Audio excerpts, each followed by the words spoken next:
हिंदू खतरे में है असं काहीतरी एक सातत्यानं अन्यायग्रस्तता, सातत्यानं असुरक्षिततेची भावना निर्माण करणं आणि त्याच्यातून आपली सत्ता क्लेम करणं हा यांचा प्रमुख अजेंडा आहे। तर यांचे अजेंडे काहीतरी वेगळेत हा लक्षात घेतला पाहिजे। वेगवेगळ्या मुद्द्यांवरून झुंडी उतरवून हे लोक हिंसा करत आहेत। हिंदुत्ववादी आणि इस्लामवादी हे एकमेकांच्या नावाने ओरडत असले तरी दोघांचे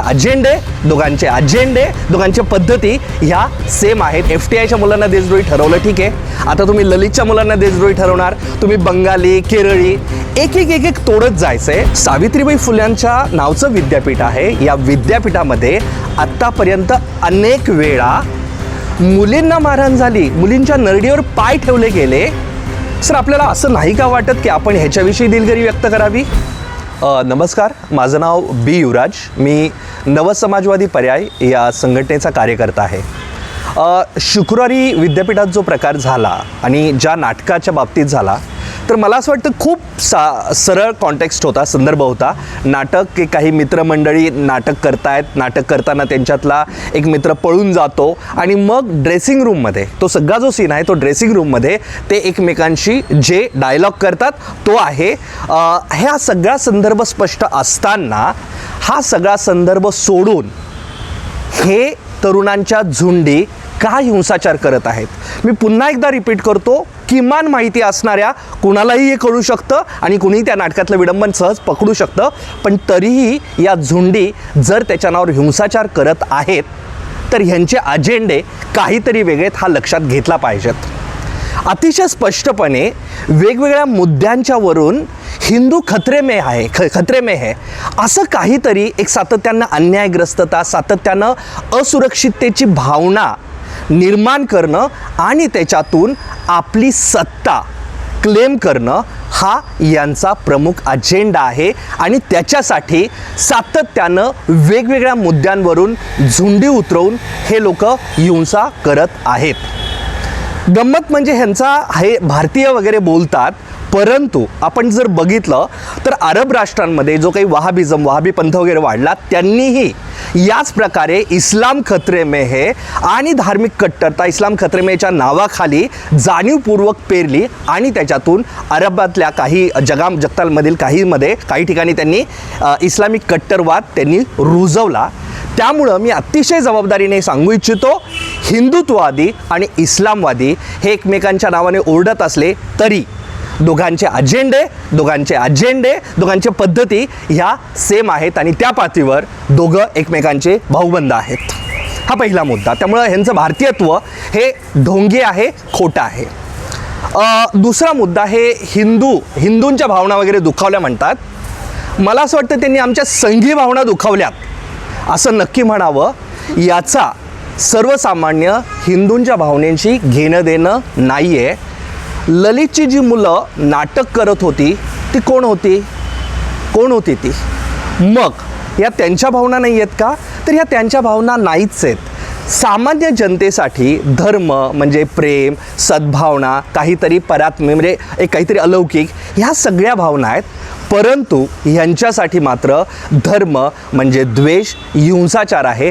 त्यामुळे अतिशय ठामपणे ह्यांचा आणि इथल्या सर्वसामान्यांचा काही संबंध नाही। आणि गंमतीचे ह्यांचं जे काही हिंसेचं लॉजिक आहे ना, त्याच्यानुसार ह्यांना सातत्यानं वेगवेगळ्या लोकांना देशद्रोही वगैरे ठरवत जावं लागणार आहे ना। म्हणजे FTIच्या मुलांना देशद्रोही ठरवलं, ठीक आहे, आता तुम्ही ललितच्या मुलांना देशद्रोही ठरवणार, तुम्ही बंगाली, केरळी, एक तोडत जायचंय। म्हणजे खऱ्या अर्थानं भारतीयत्वापेक्षा हे खरी म्हणजे जे तोडफोड गँग आहे ना, ती ही गँग आहे, हे आपण लक्षात घेतलं पाहिजेत।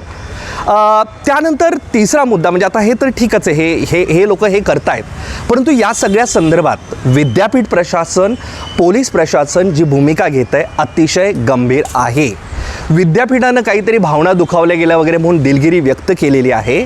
मला कुलगुरूंना हा प्रश्न विचारायचा आहे की सर, सावित्रीबाई फुल्यांच्या नावचं विद्यापीठ आहे, या विद्यापीठामध्ये आत्तापर्यंत अनेक वेळा मुलींना मारहाण झाली, मुलींच्या नरडीवर पाय ठेवले गेले। सर, आपल्याला असं नाही का वाटत की आपण ह्याच्याविषयी दिलगिरी व्यक्त करावी?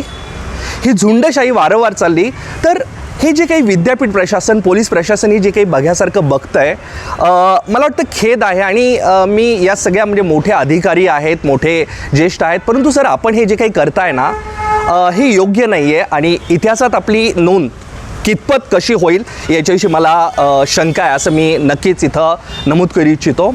आणि सगळ्यात महत्त्वाचं म्हणजे FTI पासून ललित, त्याचप्रमाणे विद्यापीठ आणि अनेक भारतात वेगवेगळ्या ठिकाणी जे विद्यार्थी या झुंडशाहीच्या विरुद्ध ठामपणे उभे आहेत, त्या सर्व विद्यार्थी मित्रांना मी एकच सांगतो की तुम्हाला सॅल्यूट. म्हणजे FTIच्या ललितच्या विद्यार्थ्यांना विशेषतः म्हणजे मी नक्की सांगतो, मित्रांनो आणि मैत्रिणींनो, आम्हाला तुमचा अभिमान आहे. We are proud of you. आज म्हणजे या सत्तेला घाबरून संविधानात्मक पदावर असणारे अनेक जण, मोठमोठे कलाकार, साहित्यिक, काही जण शांत बसलेले आहेत किंवा त्यांनी माना झुकवलेल्या आहेत, हे दुर्दैवानं म्हणावं लागतं. परंतु असं असताना सुद्धा तुम्ही जे निर्भीडपणे करताय, इतिहासात नक्की याची नोंद घेतली जाईल. भारताचा इतिहास हा सत्तेला शरण जाणारा नाही आहे. भारताची संस्कृती ही कट्टरतावादी नाही आहे. तुम्ही जे केलं आहे, मला असं वाटतं भारतीयत्वाचं जे काही आहे, हे जे करतात ते ढोंगी आहे.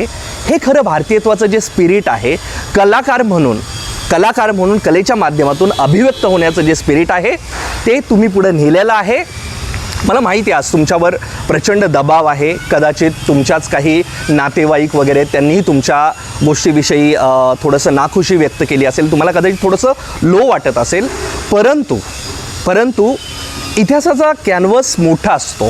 म्हणजे आज ह्यांची जी काही अंबानी अदानीची दलाली करून आलेला पैसा, ह्यांच्याकडची झुंडशक्ती, यांच्या साह्याने ह्यांची जी सत्ता आहे ना, ठीक आहे काही वर्ष राहील, परंतु इतिहासाच्या पानांमध्ये 10-20 वर्ष म्हणजे एक पान असतं किंवा एखादा परिच्छेद असतो.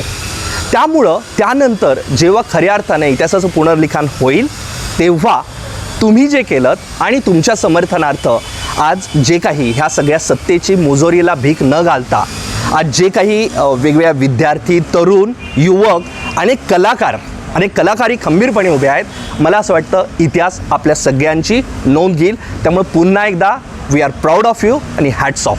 आणि हेच स्पिरिट आपण पुढेही घेऊन जाऊयात.